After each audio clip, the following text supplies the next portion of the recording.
Fala pessoal, Medaz in the House, e eu tô aqui porque essa semana aí o Duran Duran tá lançando um álbum novo, isso aí, estão lançando Future Past, eu tô ansiosérrimo pra ouvir.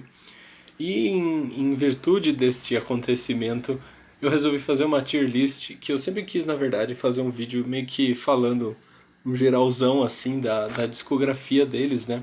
E a tier list eu acho que é o jeito mais legal de falar sobre isso que tem atualmente, porque a gente vai ranqueando de uma maneira bem bacana, bem divertida. E é isso aí. Vocês sabem como funciona tier list, né? Aqui no S, né, temos o creme de la creme, né? Vai ser os meus álbuns favoritos estarão aqui no topo e aqui, ok, mais ou menos, e aqui no final os que me engajam bem menos. Então, basicamente é isso. Vamos direto ao ponto, então, começar aqui em ordem cronológica, não está aqui não está em ordem cronológica, mas eu vou selecionando aqui na ordem certinho, beleza? Então, bora começar. Primeiro álbum do Duran Duran é o álbum aí que está completando 40 anos, completou 40 anos esse ano. E é um álbum assim que eles mostram a que veio, né? Eles queriam ser famosos desde o começo e nada mais apropriado do que eles, né, pegarem as influências ali mais próximas, né, de disco music, daquele início da New Wave ali, mais diretamente o Blonde, enfim, eles são uma banda com formação de rock, mas tocando um som pop, tocando um som dançante e com aquela força no sintetizador que a gente sabe que é bem apropriado dessa época, né? Mas sem deixar de lado umas guitarras, porque eles também tinham um guitarrista, né? Que curtiu um Van Halen, curtiu um AC/DC. E a linha de baixo do John, super inspirada em Chic, né? Bernard Edwards, grande baixista, né? Que inspirou muito o John.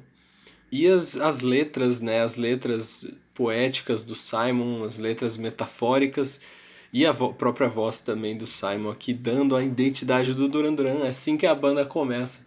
É assim que a banda começa super bem. Não é um álbum que eu super escuto sempre, mas eu reconheço muito o valor desse álbum. E eu vou colocar aqui embaixo qual minha faixa favorita de cada um deles também. Enfim, esse é o álbum aí que teve Girls on Film e Planet Earth, dois grandes hinos do Duran, mostram como eles são bom e nesse som pulsante, nesse som animado, agitado e mais positivo em relação às temáticas ali do punk ali, que também trazia uma coisa mais preto e branca, vamos dizer assim, né? Como o próprio John disse no livro dele, os anos 70 terminaram preto e branco e os anos 80 queriam colorir o rolê todo e foi o que estava começando a acontecer, né?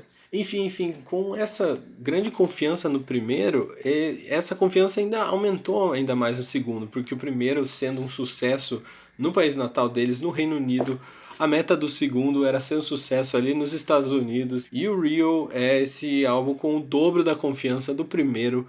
É o álbum ali que os empresários e a banda ali ainda estavam na mesma página, né? Porque a banda queria ser famosa, os empresários faziam tudo para divulgar eles muito bem. A banda começou a gravar muito clipe bacana, clipes inovadores e tudo a ver com a MTV que estava crescendo nos Estados Unidos.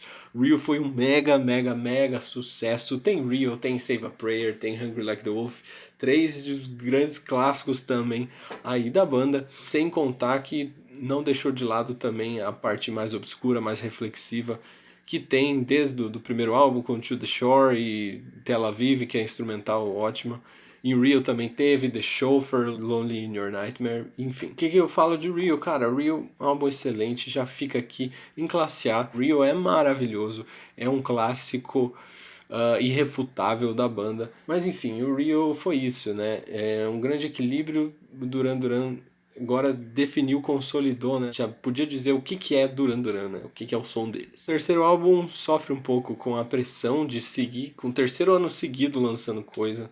Os empresários já estavam começando a explorar um pouco mais, os fãs estavam doidos em cima deles, eles estavam muito pressionados aqui, e ao mesmo tempo o álbum seguiu um rumo que eles não queriam, pelo menos parte da banda não queria o rumo que esse Seven estava seguindo, que na verdade foi meio que uma continuação do Rio, só que com toda a pressão, com todo o cansaço que eles estavam, não acabou sendo a mesma coisa, por isso eu vou colocar aqui no C. E esse álbum trouxe os descontentamentos que fez a banda ter seu primeiro projeto paralelo, ali já em 84 e 85, que foi o Power Station, ok? John e Andy, baixista e guitarrista, estavam infelizes, eles queriam que o Duran Duran tomasse um rumo mais rock, né? Mais pesado, talvez, também. E saiu aí o Power Station, e olha só, eles chamaram quem? Inspirações deles, Bernard Edwards, para produzir o álbum, né? Que já comentei no começo, Tony Thompson na bateria e Robert Palmer nos vocais, cantando ali uma voz inigualável de Robert Palmer. Aí é diferente, muito diferente desses três aqui, mas é um excelente álbum, super coeso, ok? Eu coloco aqui no B. No B, porque o Power Station é um ótimo álbum e eu gosto bastante, apesar de ser diferente, enfim. O Roger, baterista, até participou um pouquinho de uma coisa bem aleatória, assim, do Power Station, mas o Roger sempre foi o meio termo, então o cara mais neutro, assim, né? E ele também esteve no projeto paralelo do Arcade, aqui, opa, já denunciei aqui, onde eu ia colocar aqui. Bem, o Roger, Simon e Nick fizeram o Arcadia e é a parte mais art school, mais obscura do Duran Duran, mais poética. E é uma sonoridade muito linda, assim, eu amo muito. O So Red Rose vai ficar aqui na classe super especial. Esse momento de projeto paralelo é muito rico para a banda, né? Porque eles estavam condenados a cair na mesmice se eles fossem seguir mais um Seven and Drag Tiger. Não, né? Por favor, não. Em 84 eles estavam cansados de tanta exploração da mídia. Teve o Arena, o álbum vendido pra caralho, muito bem vendido. Apesar do sucesso ali de Reflex, Wild Boys e A View to a Kill, a banda internamente não estava legal. Por isso ela se diluiu nesses dois projetos paralelos aqui. E eventualmente levou à separação, que daí fizeram eles lançar o Notorious, primeiro álbum em trio, certo? E o que eu acho muito interessante do Notorious, cara, ele vem depois desse amadurecimento dos projetos paralelos. A banda saiu da zona de conforto, tocaram com outros músicos, então que bom, cara, que bom. Eles vieram com uma sonoridade mais funk, eles estavam precisando de guitarrista, né? Veio Nile Rodgers, mais um cara do Chic contribuindo com a discografia deles. Cara, um álbum excelente, cara. Cara, eu amo esse álbum no fundo do meu coração. Duran Duran já se mostrando um pouco mais maduro. O Nile Rodgers, quando tava produzindo esse álbum com o Duran Duran, levou eles a um show do Prince ali. O Prince estava no auge ali, né, em 86. Com a música Kiss, né? E o Duran Duran fez escola aí pra se reinventar, se reinventou vendo o som do Prince e faz sentido que tenha sido inspiração pro Notorious, esse álbum lindo, maravilhoso, fantástico. É um meu álbum favorito da banda, ele tá junto aqui, do meu projeto paralelo favorito da banda aqui no S, e é o Duran Maduro, ele superando a primeira crise, primeira reinvenção da banda aqui na história deles. Tem participação do Warren, primeira participação do Warren na banda, que é o guitarrista que eu mais gosto do Duran Duran, da discografia inteira, desculpa Andy. E já não fizeram mesmo o synth pop aqui que fez eles ficarem famosos, o que foi positivo para variedade sonora deles, talvez comercialmente começaram a perder o interesse neles, mas ainda é o meu favorito, então foda-se. E é isso, né? O cenário também começou a mudar ali na segunda metade da década de 80, mas esse aqui é um álbum muito sólido, mesmo o Duran Duran estando já num terreno que não era tão deles quanto foi no começo da década. E o Notorious é fantástico, maravilhoso, obra-prima. E coisas começaram a mudar muito, né? Tinha Madonna, tinha Whitney Houston, George Michael fazendo sucesso ali, 87, 88. O pop estava focado em outra coisa. A gente tinha Pet Shop Boys já fazendo sucesso, que já não era mais tão synth pop assim, era uma coisa acima, né? Um som eletrônico acima do synth pop, vamos dizer assim, uma evolução, né? Tinha Information Society começando a fazer sucesso, enfim. O Duran Duran ficou interessado em soltar sons para danceterias. E tem uma música ou outra aqui nesse álbum que foi muito focado em ter remixes para danceterias. Só que o álbum todo não é só isso também, ele tem umas músicas mais baladinhas assim, só que eles estão muito perdidos aqui no Big Thing. É um álbum, ele se perde um pouco na coesão, assim, sabe? Você começa a não entender pra onde o Duran Duran quer ir, de certa forma, sabe? Por causa disso, ele já não fica em posições mais altas, mas ele tem músicas ótimas, então ele não merece tanto tanto hate. Enfim, Big Thing já viram, é classe C, né, cara? É classe C, ele não chega a ter essa potência aqui. E nisso a gente vai entrar nos anos 90 agora com Liberty. Anos 90 é difícil para uma banda que estava estigmatizada como banda oitentista, né? Começar a fazer sucesso nos anos 90, porque as pessoas querem saber de coisa nova e já ficaram a década inteira tendo Duran Duran martelado em seus ouvidos. Complicado, cara. Ao mesmo tempo que eu acho um álbum injustiçado e não queria deixar ele tão baixo, eu não posso deixar ele ao mesmo nível desses aqui, talvez. O Duran Duran incluiu o Warren Cucurulo lá, o guitarrista, desde o Notorious, na formação oficial. Veio o Sterling Campbell, que estava de batera na turnê do Big Thing. E eles eram um quinteto de novo, então eles ficaram muito empolgados com isso, com essa química de poder ensaiar como cinco, como banda. Só que teve problemas na produção, a produção não conseguiu passar essa química que a banda estava tendo nos ensaios, e o Liberty acaba sendo um álbum que você não sabe dizer o que é. E ao mesmo tempo que os fãs odeiam demais esse álbum, eu não acho que é pra tanto, porque tem músicas lindíssimas, como Serials, que é o rumo certo que a banda tem que seguir, mas eles não sabiam ainda isso nesse período. Então eles investiram mais em Violence of Summer, que é uma música mais pop rock mesmo, é o Duran Duran querendo ser o In Excess ali do Kick, talvez. Cara, eles estavam perdidos, desculpa. O Liberty, você não consegue definir uma coesão nesse álbum, apesar de ter músicas legais de ouvir por si só. Por mais que eu coloque o Liberty no D, eu acho que ele não merece tanto hate como é o que se vê nas críticas desse álbum e tal. Mas D é um lugar ideal pro Liberty, não tem jeito, apesar de ter músicas que eu adoro. First Impression mostra muito como o Warren estava compondo. Você tem muita força da composição do Warren e isso vai ser muito importante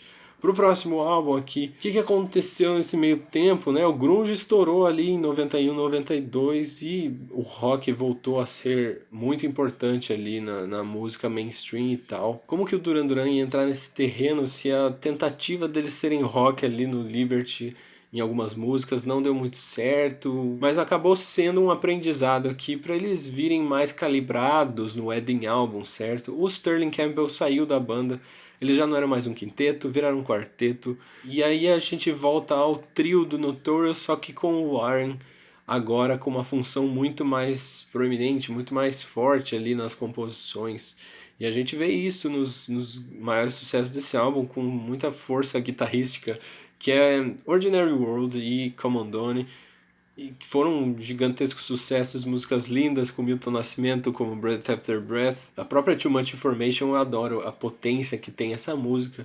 E é um álbum que tem um flow talvez meio esquisito, com músicas tipo Drowning Man e Shotgun, mas é um ótimo álbum de qualquer maneira. É um ótimo álbum. E o Wedding Album, assim, ele merece crédito, porque foi a segunda reinvenção da banda aqui, né? A banda tão estigmatizada ali pelos anos 80, já falei disso, foi uma coisa que o Duran Duran sofreu muito. Aqui não, é que eles voltaram a ganhar uma relevância noventista ali, e foi um gigantesco renascimento para a banda, e um álbum também firmeza, assim, eu gosto bastante. Vou colocar aqui no B, é um lugar bem justo pro Wedding Album estar. E nisso, cara, o Wedding Album ele já tem a primeira cover que eles colocam dentro de um álbum ali, que é Femme Fatale.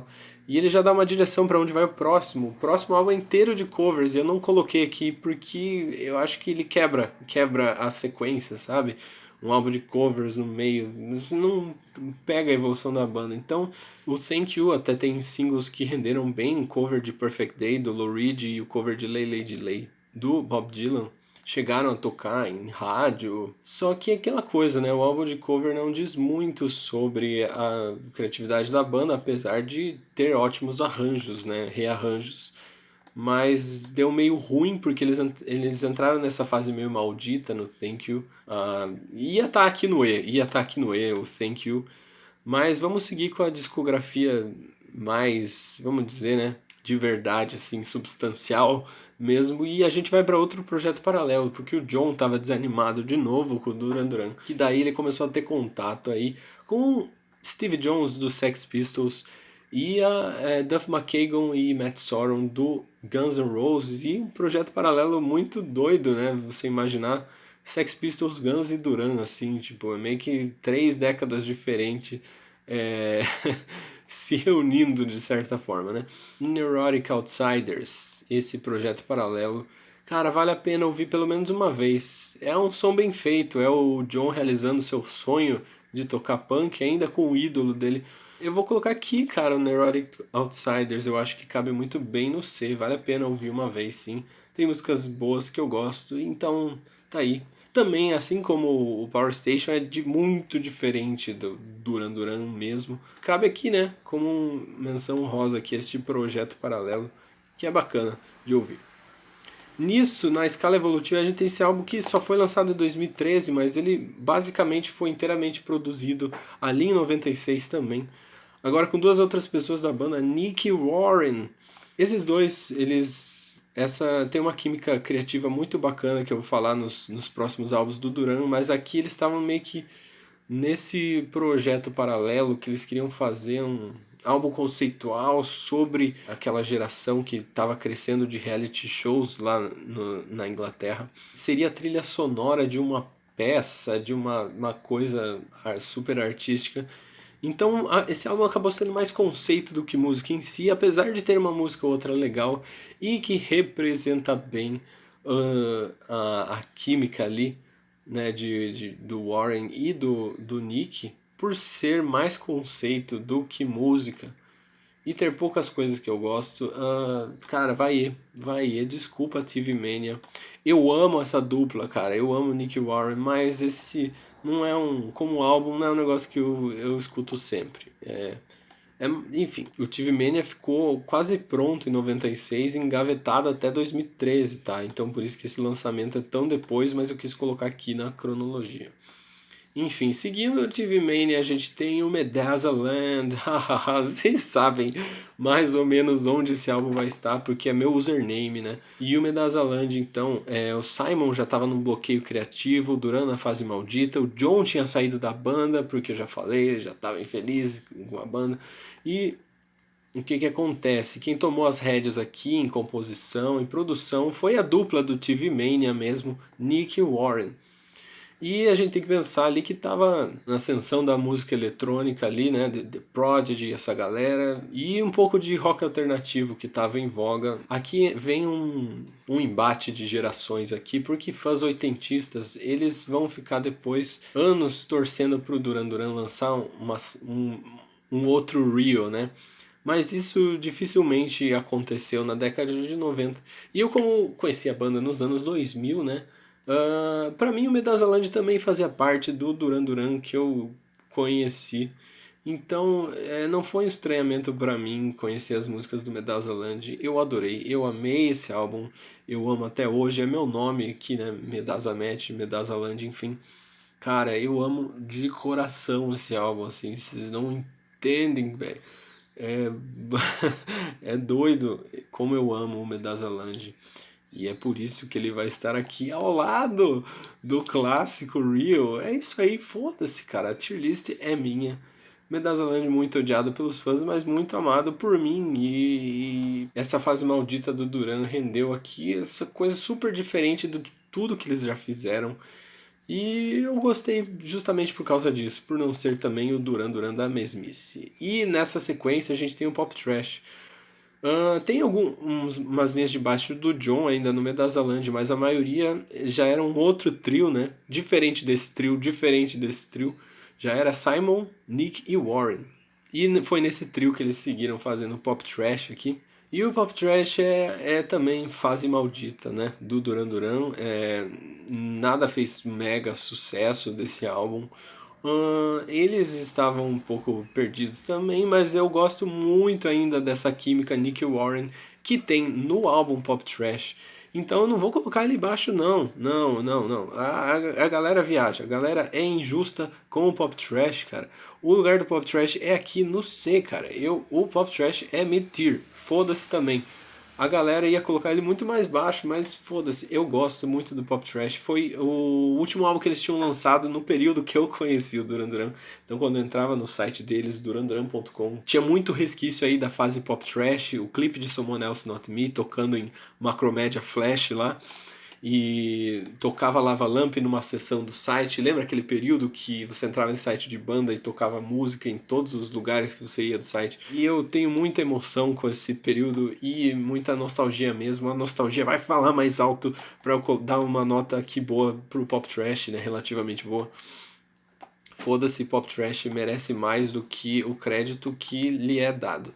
É um Duran Duran diferentaço, não é o Duran oitentista que os fãs queriam muito nesse período, por isso é uma fase tão maldita.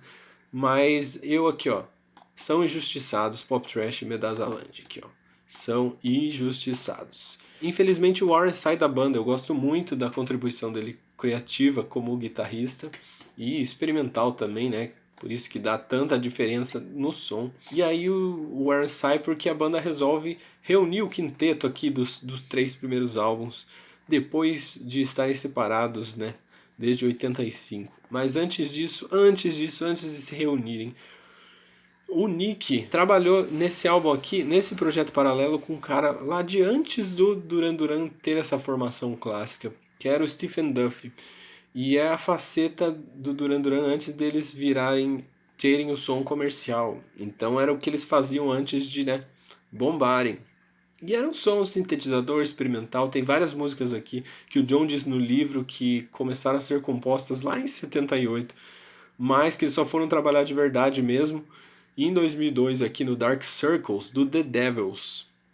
The Devils é um horrivelmente genérico esse nome, né, para esse projeto paralelo. Como álbum não diz muita coisa para mim, apesar de tem umas músicas que eu acho legal, mas ele fica aqui no D, ao lado do Liberty, o Dark Circles aqui, ok? Seguindo em frente, a gente tem então finalmente, né, que vocês queriam, a volta da formação original com o Astronaut. E, cara, é um Duran Duran moderno, é a terceira reinvenção deles agora. O Duran Duran que todo mundo queria voltou a lotar estádios, né, em 2004, antes de lançar o Astronaut. E é um álbum que eu gosto bastante, cara. E é uma grande representação do Duran moderno, do Duran maduro, do Duran Duran sem a pressão que eles tinham na década de 80. É um Duran mais relaxado. Relaxado no bom sentido, né?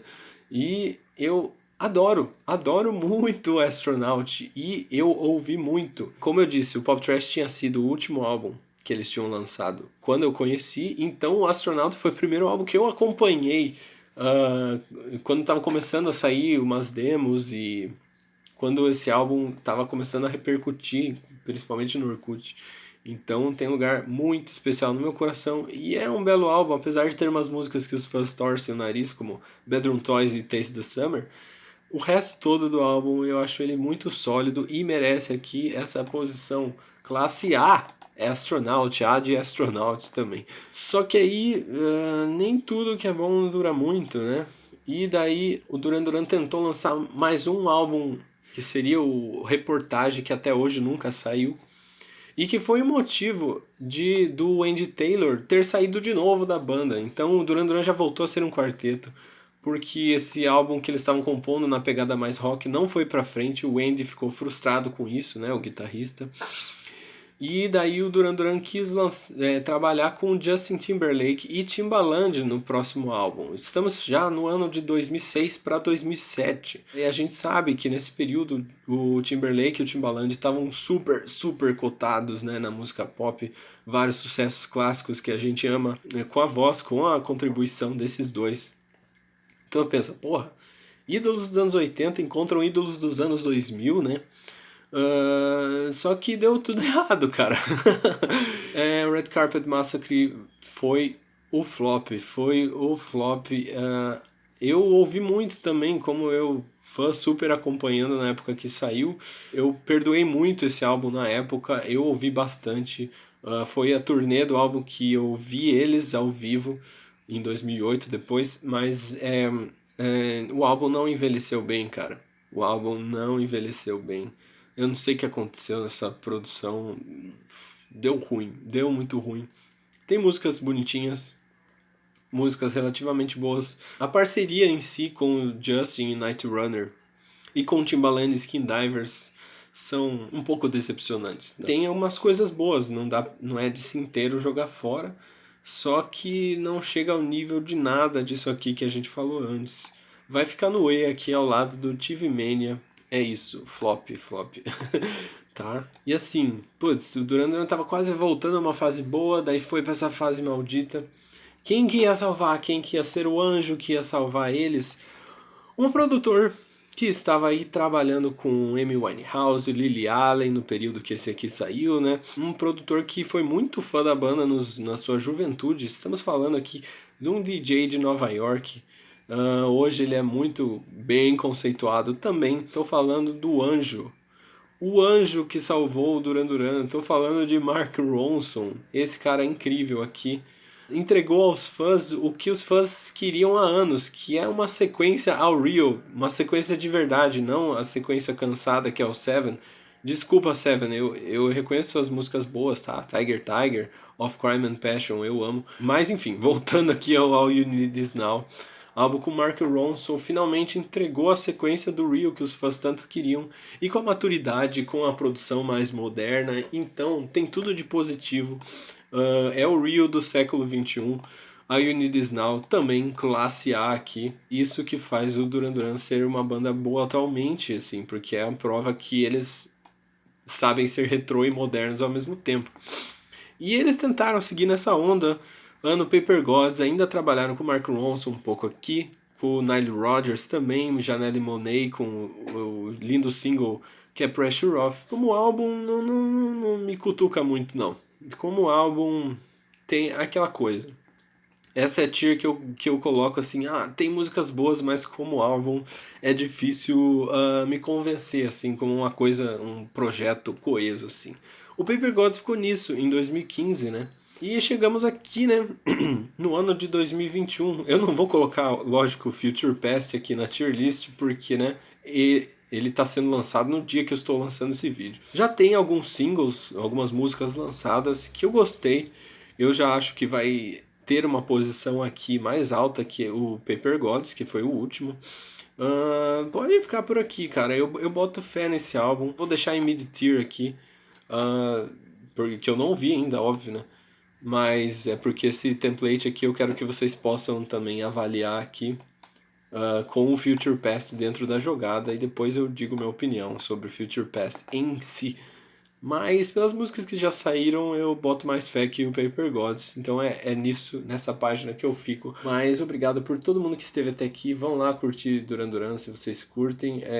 Eu gosto muito de quando eu vejo comentários aqui que o pessoal fala: porra, comecei a curtir Duran Duran por causa do Medasa. A banda, como eu disse aqui, ela cai em muitos estigmas dos anos 80. Mas eles têm uma variedade gigantesca de sonoridades. Trabalharam com muita gente diferente. Eles nunca lançaram o mesmo álbum. Então por isso que foi tão interessante fazer essa tier list, navegar por tudo isso. É uma banda pop que tentou muita coisa, falhou, teve muitos altos, muitos baixos. Eu espero que vocês também reflitam aí sobre a discografia deles. E se concordou, se discordou, pode falar. Sejam gentis comigo, caso discordem. É isso, faça sua própria tier list. Eu vou deixar o link aqui embaixo para vocês se divertirem também, que eu que fiz essa com os projetos paralelos. Mas é idiota. Enfim, muito obrigado por estarem comigo aqui até agora. Um grande abraço, beijo, tchau. E vão lá ouvir o Future Past e me dizer o que vocês acharam também. E é isso aí. Grande abraço.